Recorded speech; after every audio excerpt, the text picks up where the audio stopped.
Check your posture. And then remind yourself that as you bow, your right arm will want to pull your bow crooked as you approach the tip, but you won't let it. And your violin will want to pull back in order to get closer to the tip, but you won't let it. And don't forget to always warm up with a simple exercise that makes you feel good about what you're about to practice or play.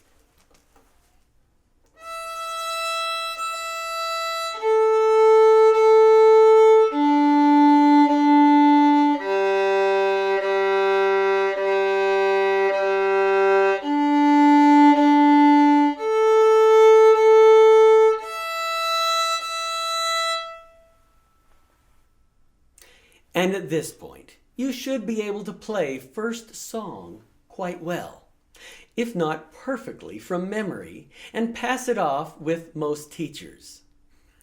But no, not here, not at the Romantic School of Music.